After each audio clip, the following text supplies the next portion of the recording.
E a filosofia Uhum. reconhece também que tem outras coisas. Tomás de Aquino reconheceu. Venceu e foi bem enfático em falar. Não? Uhum, Mas filosofia e ética. uhum. Vamos falar um pouquinho sobre filosofia e ética, razão, moral. Como é que nós podemos conceituar essas três palavras? Boa questão. Quando a gente pensa em ética, a gente está pensando em um campo que faz contato direto com a religião que a gente acabou de falar. Existe hoje uma quantidade boa de teorias éticas. Você tem, para quem quiser estudar ética, hoje tem 3 ou 4 grandes versões. Tem um livro maravilhoso, estou indicando um monte de livro, né, mas tem um maravilhoso de um filósofo atual Hum? chamado Michael Sandel. Sandel é Sandel, E-L. Michael Sandel. O livro dele chama Justiça. Um dos livros mais espetaculares que tem sobre esse assunto, porque é um livro impressionante, de bem escrito, e um livro muito cativante com os argumentos filosóficos. Ele é professor em Harvard, tá vivo, veio no Uhum. Brasil há pouco tempo, Michael Sandel, e ele dá aula para o curso mais concorrido hoje de Harvard, que é o curso dele de Introdução à Justiça, que é um curso de ética. Ética, política, mas ética. E tá disponível as aulas dele no YouTube. Algumas têm legenda, outras não, mas tá disponível. E o livro dele, claro, um dos best-sellers da filosofia dos últimos anos. O Michael Sandel diz que existem 3 ou 4 teorias, grandes teorias. Tem a teoria do Aristóteles, tem a teoria do Kant, tem a teoria do Mill, John Stuart Mill, e tem uma, talvez uma não teoria, que é Na a do verdade, ele Nietzsche. trouxe épocas diferentes com E pensamentos, né? com pensamentos diferentes. Aham. Então dá pra gente ver que existe mais de uma forma de falar de ética.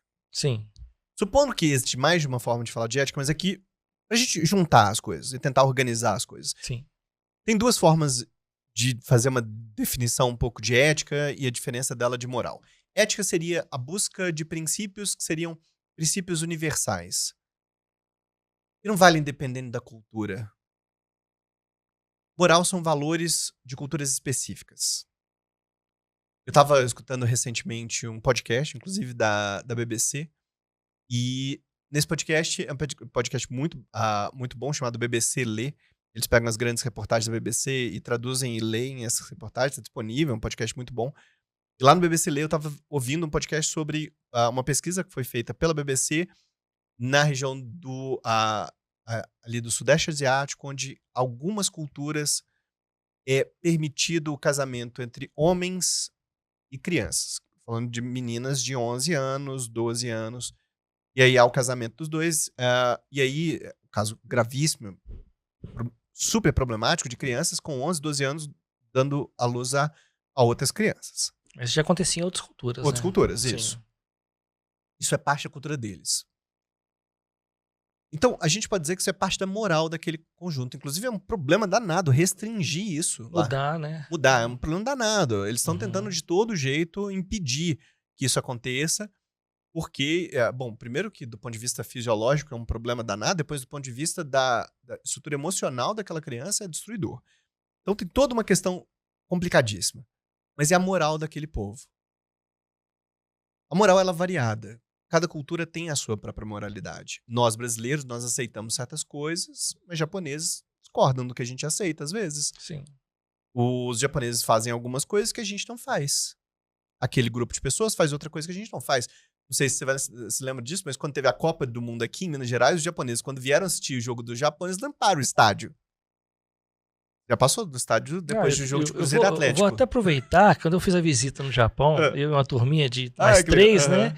E gente filmando assim, ó, gente, não tem uma sujeira aqui, não tem nada. Vamos fazer o seguinte, eu tô com um copo na mão, vou colocar no chão, você tira uma foto, nós vamos mostrar que eu achei um sujo aqui. Pois é. Não tem. Não tem, então.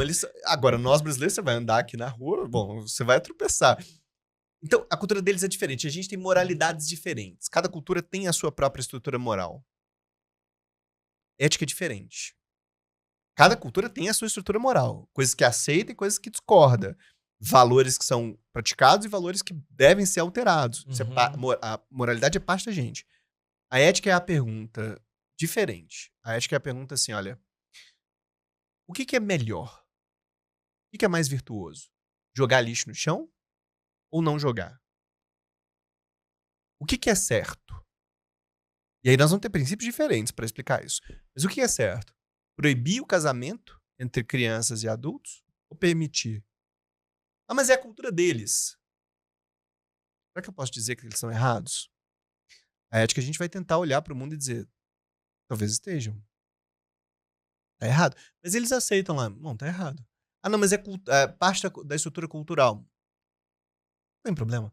A gente precisa de verificar se existem princípios, para quem a gente tava falando de religião, para quem é cristão, por exemplo, existem certos princípios dos quais são inegociáveis. Negociável. Sim. Não é uma coisa que você tá disposto a falar, não, aqui a gente dá uma olhada. Não. Para quem é cristão, por exemplo, o casamento de homens com crianças é errado. Quanto? Totalmente. Isso é inegociável. Desculpa. É inegociável, não tem conversa sobre isso. Tá errado. Ponto. Ah, mas é moral. Tá errado. O que acontece é que a gente precisa, quando a gente está lidando com a ética, fazer essa pergunta. Existem princípios universais? Você vê que a gente tentou fazer isso? Chama Declaração Universal dos Direitos Humanos. Uhum. A gente tentou fazer isso. Tem país que assinou, tem país que discorda, tem país que flexibiliza, mas os princípios estão lá. Todos temos direito à liberdade, à igualdade, à casa, à educação, à segurança, à alimentação, princípios absolutamente fundamentais.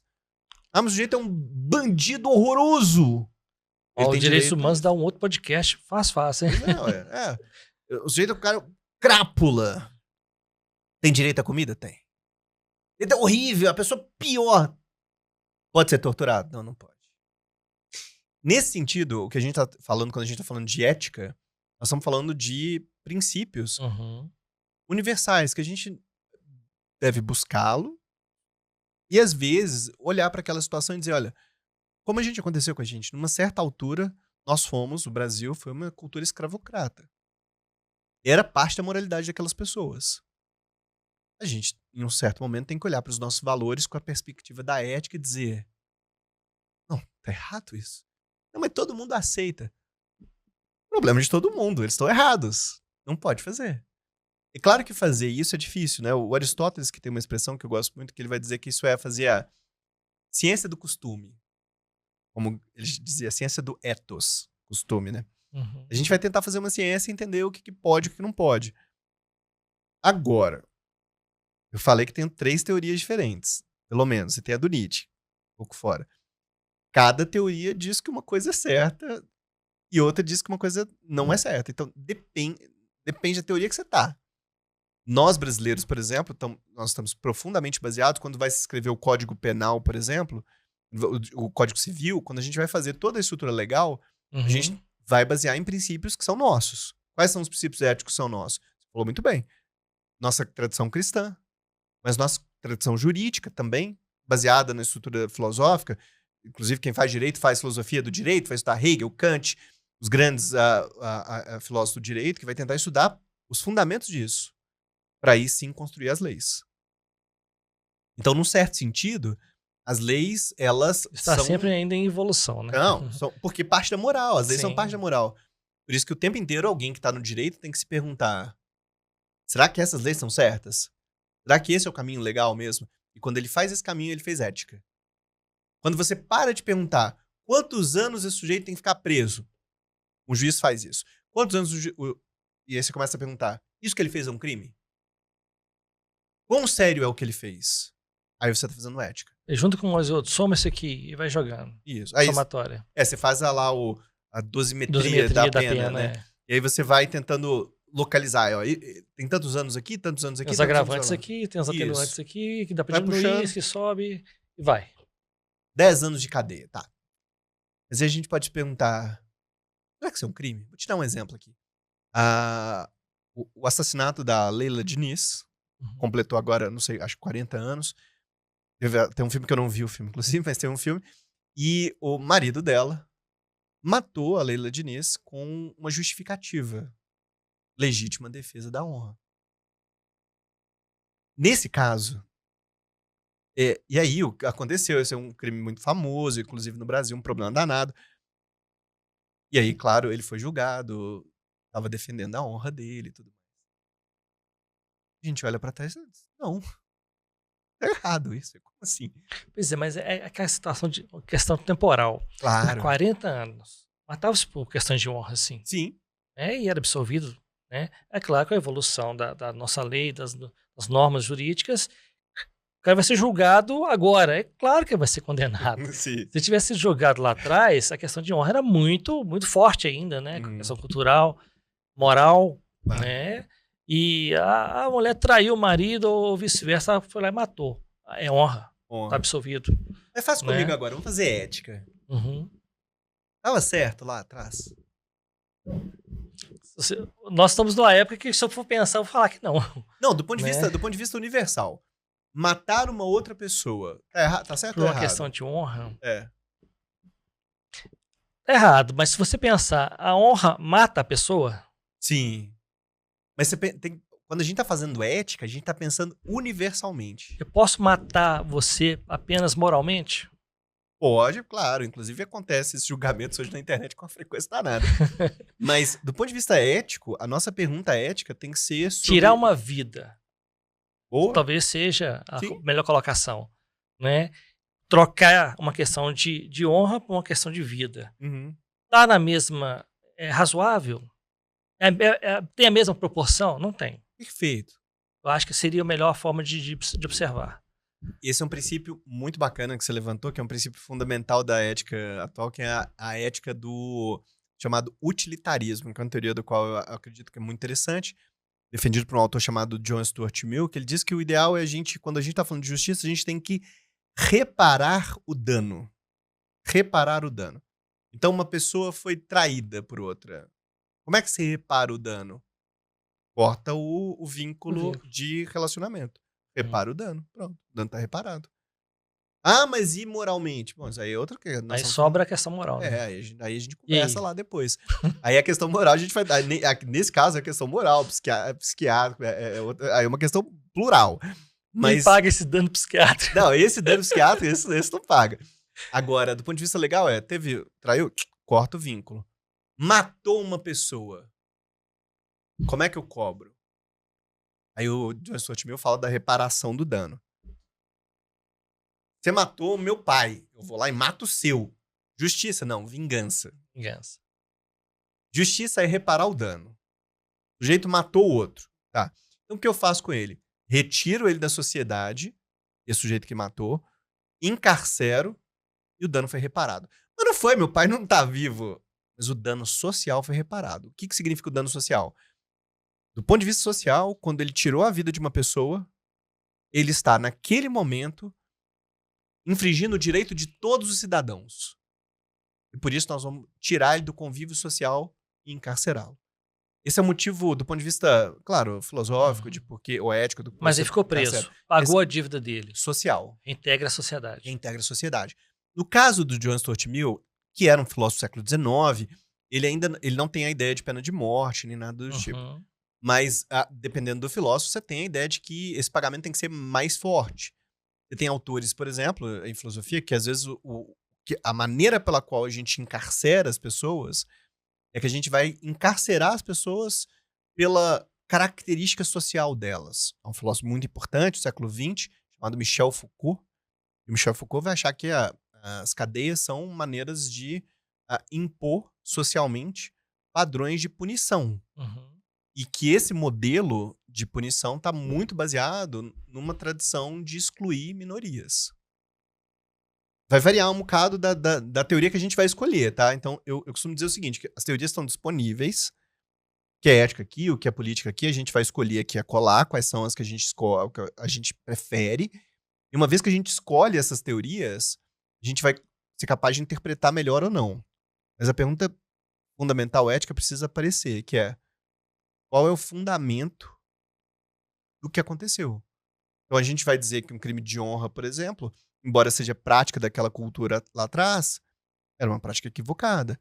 Aquele grupo lá onde é permitido casar com crianças é equivocado, mesmo que seja hábito deles. Se eu descubro, por exemplo, olha que bacana isso. Se eu descubro que um comportamento que a gente está aceitando hoje, que a gente não está aceitando, perdão, o comportamento que a gente não aceita hoje é um comportamento inadequado, e que aí eu preciso mudar a cultura, eu tenho que fazer de tudo para alterar a cultura. Eu tenho que obedecer às leis, claro. Sim. Mas se tá errado, eu tenho que buscar toda a minha ferramenta possível. Vou jogar um pouquinho de lenha na fogueira. Vamos lá. Vamos pensar na atualidade. O goleiro Bruno foi preso. Sim. Ele pagou. A gente estava conversando exatamente isso. Ele ficou preso, pagou, voltou para a sociedade e tem que trabalhar. A sociedade não está deixando ele trabalhar. Eu não conheço os detalhes. Como assim, que a gente da poderia... volta dele. ele voltou como goleiro, né? Está sendo contratado por outros clubes e tem uma turma que fala que não, que ele tá ganhando dinheiro, voltou, a sociedade ganha dinheiro, mas ele tem que trabalhar. Claro. Né? E o talento que ele tem exatamente é ser goleiro de futebol, jogador de futebol. Né? E ali ele está. Só que a sociedade acha que ele não tem que ser jogador de futebol, ganhar o dinheiro que ele ganha. Maravilhoso. É o talento que ele tem. Mas... Você sabe, essa pergunta é difícil de responder porque existe um processo que desde os gregos a gente sabia disso. Há um aspecto na cultura humana, de quem a gente é, de que a gente não quer que a justiça seja feita. A gente quer mais, a gente quer vingança. Quem sou eu para dizer para uma pessoa que perdeu um familiar o nível da dor que ela está sentindo? Mas se nós, como sociedade, não convertermos essa dor em legislação, a gente passa a ser uma sociedade de vingança. E vingança é um ciclo, desde das grandes tragédias gregas, a gente sabe, é um ciclo que não tem fim. E por causa desse ciclo que não tem fim, a vingança, a gente tem vontade de que as coisas sejam, que a pessoa que nos fez mal sofra. E continue sofrendo, Continue sofrendo. Mas como a gente Porque ele sobreviveu, o outro não. Outro não. É. Como a gente está na estrutura social, a gente tem que, aos poucos, racionalizar esse processo e trocar a vingança pelo devido processo legal. Entender que há um processo que a gente precisa aceitar esse processo e que ele vai tentar reparar um dano do ponto de vista social e que não é pessoal. E aí, quando o juiz toma uma decisão, ele tem que tomar a decisão baseada no melhor estado para a sociedade, não para o indivíduo só. Então, não é uma questão de reparar. Agora, desde criança, a gente gosta de vingança. É parte da nossa estrutura humana. A gente gosta de ver o malvado sofrendo. A gente gosta do mal também, né? Você vai nos filmes e a gente não gosta do herói, a gente gosta do malvado que tá ali. E quando acontece alguma coisa com o vilão, você quer ver o vilão sofrer. Você quer ver a vilã da novela comendo pão que o diabo amassou, porque você quer ver isso. Mas o vilão tem que voltar no próximo capítulo, né? Tem que voltar, fazendo mais ruindade pra ele sofrer mais ainda. Exatamente. Mas um pouco disso é entender que a racionalidade humana, que é a parte fundamental da ética, é deixar a vingança de lado. Eu sei que é muito... Claro... E filosoficamente, é difícil? É muito difícil. Por isso que aprender a sair desse caminho é um processo complexo. Quando te machucam, quando te roubam, por exemplo, quando batem no seu carro, você pode querer vingança. Bateu no meu carro, agora eu quero fazer essa pessoa sofrer. Tanto que você estava me falando, você trabalhou muitos anos com essa experiência, você sabe muito mais. As pessoas batem, saem correndo uma atrás do outro com o carro para ver, agora eu vou te pegar. Você vai ver. Agora você vai ver. Mas no final das contas, esse processo é que eu não quero só que o cara que bateu no meu carro pague. Eu quero que ele sofra. Eu quero que o carro dele seja estragado. Olha, eu chamo isso transtorno do volante. Transtorno do volante. Já ouviu falar? Não, eu tô criando agora, então. Não vai me plagiar o povo aí da psicologia, viu? Transtorno do volante. Aquele que entra no volante muda de comportamento. Né? Mas isso é muito interessante porque essa questão filosófica, ela vai muito mais do que... Nós estávamos falando de perdão. Sim. Né? Ao mesmo tempo, a gente tem que pensar na paz. Um cara que já pagou a pena dele, eu acho que agora, ele reintegrando a sociedade, ele precisa de paz, como a sociedade também precisa. Então a gente fica remoendo a mesma coisa, sabendo que a pessoa já pagou por aquilo, a gente entra num estado de espírito muito ruim pra gente. Né? E ao mesmo tempo que a gente está com esse espírito ruim no corpo, a gente está transmitindo para as pessoas que estão do lado da gente. Deus, claro. É por isso que, como sociedade, e eu acredito também como pessoa, nós não devemos buscar vingança, a gente deve buscar a reparação legal. Não vingança. Se a pessoa te roubou, é chato, é ruim, mas não é uma questão de esperar que aquela pessoa morra naquele processo. entender que essa pessoa precisa ser alcançada pela justiça e ser julgada. É o melhor caminho, O né? melhor caminho. Agora, o problema é que é lutar um pouco contra essa coisa muito humana de gostar a gente tá falando de gostar da violência, do vilão, de querer ver a pessoa sofrendo e tudo mais. Mas isso é parte do crescimento um pouco. Eu tento fazer, é claro que isso é muito difícil de fazer, mas eu tento buscar esse processo na vida de tentar aos poucos ir, não buscar das outras pessoas, é entender que cada um tem o processo. Não é desculpar a pessoa, mas é compreender o que aconteceu. Tem uma frase muito Uhum. bonita, eu me lembro, que é nem tudo compreender é tudo desculpar. Uhum. Eu compreendo o que você fez. Não precisa desculpar. Mas eu compreendo os motivos pelos quais a pessoa levou a cometer um assassinato. Entendo, as pessoas vai ser julgada. Eu vou desculpá-la? Não preciso necessariamente.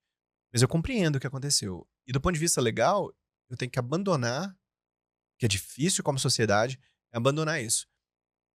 Do ponto de vista legal, eu não conheço os detalhes, mas do ponto de vista legal, se o goleiro Bruno tiver pago todos os requerimentos legais, nesse momento ele tá trabalhando, ele tem todo o direito de assim fazê-lo. Uhum. Quem não quer vê-lo trabalhando é quem quer que o Bruno sofra, né? O goleiro Bruno sofra, tenha vingança. Mas a gente precisa, como sociedade, ultrapassar a vingança e abraçar a racionalidade do processo legal. É difícil de fazer isso, mas é o único jeito de crescimento social. Exatamente. Com tudo isso, onde entra a razão? Então, parte fundamental do processo ético, isso inegavelmente, desde que a filosofia surgiu, é a necessidade de compreender a razão como mola propulsora que é capaz de tomar as decisões ponderadas. Então, desde o Aristóteles, por exemplo, da teoria ética do Aristóteles, a razão tem um pedaço fundamental em distinguir aquilo que é certo do errado. Então, isso é fundamental para o Aristóteles. O Aristóteles vai dizer que a parte básica da teoria dele é a prudência, sabedoria prática, de nem de mais, nem de menos, escolher o melhor caminho. Eu faço isso racionalmente. Esse é o processo. É um processo racional, sempre racional. Kant, sempre racional. John Stuart Mill, sempre racional. Problema. Um autor chamado Nietzsche. E o Nietzsche vai dizer, não. A razão não é tão importante assim não, hein? A gente acha que a razão é tão incrível, que ela é capaz de julgar, a razão não é capaz de fazer nada disso que a gente tá imaginando. Ela não é tão potente assim como a gente imagina. O Nietzsche é um profundo crítico da tradição. A razão, ela entra como maneira de fazer a distinção entre uma coisa e a outra e ser capaz de julgar o melhor caminho possível. Mas nem todos os autores concordam com isso mais. A ideia de que a razão não é tão poderosa quando a gente achou que... A gente achou numa certa altura que era. Isso aconteceu, por exemplo, durante muito tempo na história humana, onde a gente achou que a razão era, especialmente a modernidade, onde a gente achava que a razão era capaz de ultrapassar todos os limites. A gente descobriu que isso é um pouco exagerado. A razão não é capaz de fazer tudo isso. Então, o que eu acho mais interessante hoje, do ponto de vista das éticas atuais, entender que o ser humano é um ser de razão. Para além da razão, nós somos um ser também de afetividade. Eu sou um ser racional? Sou. Mas eu tenho um corpo. Eu sinto coisas. Quando me roubam, racionalmente, eu posso pensar um monte de coisa. Mas eu sinto coisas. Meu coração dispara. Posso suar. As frustrações. Posso ficar frustrado. Eu sou uma pessoa, eu sou um corpo. Uhum. E inclusive as melhores éticas de hoje, eu acho muito especial pensar nisso, porque as melhores teorias éticas hoje, algumas das teorias pelo menos, dizem que a teoria ética começa quando eu reconheço você, no seu olhar, no seu rosto, como pessoa que merece ser acolhida, que merece ser reconhecida. Ética é muito racional, mas ética também é o contato físico com a outra pessoa. É entender que ela está em sofrimento, que ela precisa de ajuda, o que eu preciso. Quando... isso é um fato. Se eu digo agora para as pessoas, ajudem alguém, é uma coisa. Talvez agora, depois, sei lá, depois eu faço uma doação, sei lá. Uhum. Mas se alguém passa perto da sua casa e pede um prato de comida para comer, acho muito difícil você olhar para a pessoa tendo o que comer, você tendo o que comer. Se a pessoa pede algo de comer, eu acho muito difícil negar. Se alguém tá em fome é muito difícil. Por isso, tem A o outro. fome, a roupa. A roupa. Né? O outro é que a gente é racional, sabe? Uhum. Mas além do racional, tem o físico também. A gente é um corpo. E a gente sente isso. É um pouco de uma teoria ética, um pensador chamado Emmanuel Levinas. O Levinas, ele vai dizer que tem um outro corpo, um outro rosto lá. E esse outro rosto eu preciso acolher. Eu preciso trazer esse rosto para perto de mim. Levinas, que era profundamente cristão também. Então eu preciso trazer essa outra pessoa para perto. E entender que a razão é importante na ética. Demais, é importantíssima. É ela que vai fazer as distinções. Mas para a ética funcionar, eu tenho que olhar no olho do outro e dizer: vem que eu vou te acolher. Seja acolher com uma palavra, com uma coberta, seja encostando a mão em quem tá precisando, seja lá da maneira que for. Quase falou uma frase do Santo Agostinho. Acolhe o próximo como você gostaria de ser acolhido. Sim, não, mas ele era profundamente, o Levinas é profundamente cristão, católico, muito dedicado a isso. Mas é um processo de acolher, sabe? Então a razão tem um pedaço muito importante nisso tudo. Então a minha hipótese é, muitos teóricos da ética acham a mesma coisa, mas muitos discordam. Mas a minha hipótese é, a razão é parte essencial da ética. Mas a ética não pode ser só racional. Ela precisa reconhecer o outro, o olhar do outro e acolher esse outro com força. Porque senão, não é só um processo racional.